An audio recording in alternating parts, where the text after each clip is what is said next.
बड़ी उलझन में हूँ ये देखकर कि इन दिनों नवरात्रि में माँ दुर्गा के विभिन्न रूपों की पूजा अर्चना तो श्रद्धा भाव से की जा रही है और अंतिम दिन कन्याओं को देवी का रूप मानकर पूजा भी जा रहा है।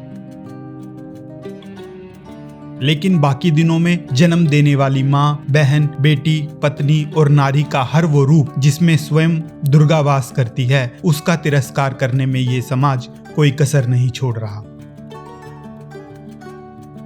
ऐसे में सवाल उठता है कि क्या समाज के बुद्धिजीवी इन लोगों को सिर्फ नवरात्रों के 9 दिन ही दुर्गा अष्टमी या महानवमी को कन्या पूजन की याद आती है?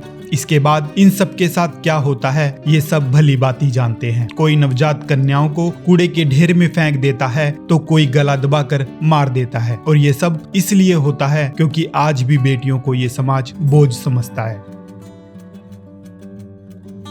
समाज के इसी दोहरे चेहरे को बयां करने के लिए देश में एकमात्र ऐसी संस्था भी मौजूद है जो इस विषय में अपना न केवल बहुमूल्य योगदान दे रही है बल्कि समाज को नारी जाति के सम्मान का एहसास भी करा रही है।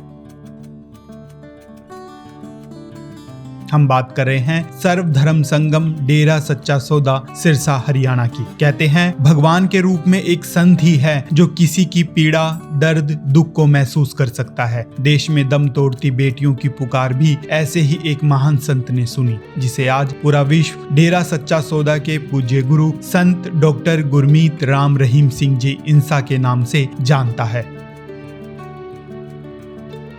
पूज्य गुरुजी ने सबसे पहले कन्या भ्रूण हत्या को रोकते हुए लोगों को जागरूक किया। इतना ही नहीं, पूज्य गुरुजी ने उन अनाथ बेटियों को अपनाकर उस मुकाम तक पहुंचाया जिसे लोगों ने कूड़े के ढेरों में मरने के लिए छोड़ दिया था।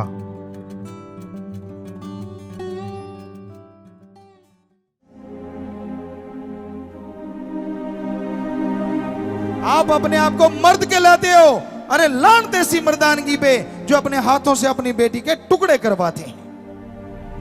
अरे माँ का रुतबा बहुत बड़ा है। हमारे धर्मों में माँ को भगवान का रूप कहा जाता है, बहुत बड़ा रुतबा है। पर जो माँ अपनी बेटी को अपने गर्भ में मारती है, धर्मों में माँ या भगवान नहीं, उसे बेरहम डायन कहा जाता है, लानते सी माता पे।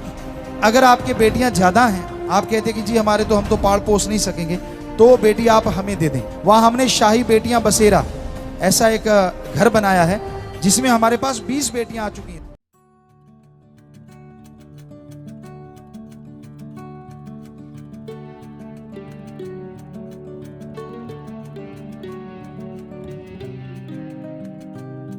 ये तो थी भ्रूण हत्या की बात, लेकिन हमारे समाज में एक कलंक ऐसा भी था जिस पर किसी का ध्यान जाना तो दूर, उसके प्रति सोचना भी किसी ने गवारा नहीं समझा। हम बात कर रहे हैं वैश्यावृत्ति की, जो अति संवेदनशील मुद्दा है, जिसे हर शख्स जिस्मानी नजर से देखता है, मगर उन पीड़ितों की लज्जा पर कभी तरस की नुमाइश करना उनके जहन में नहीं आता।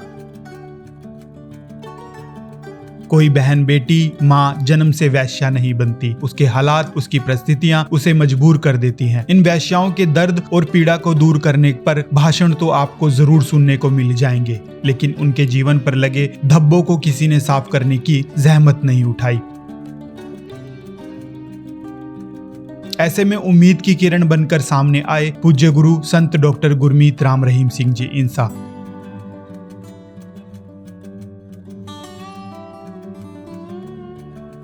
पूज्य गुरुजी ने इन वैश्याओं का जीवन ही नहीं सुधारा, बल्कि इन्हें अपनी बेटी बनाकर उन्हें अपना नाम भी दिया। पूज्य गुरुजी के एक आह्वान पर डॉक्टर, इंजीनियर, अध्यापक, उच्च पदों पर आसीन युवा पीढ़ी के नौजवान विवाह के लिए आगे आए। हैरानी हो रही है ना सुनकर, लेकिन ये सत्य है। पूज्य गुरुजी ने इन्हें शुभ देवी का नाम भी दिया। सैल्यूट है ऐसे संत को जिन्होंने माँ दुर्गा के रूपों को नारी में हम सबको दिखा दिया। तो आइए आपको भी सुनवाते हैं पूज्य गुरुजी द्वारा वैश्यावृत्ति के खिलाफ फरमाए गए पावन वचनों को।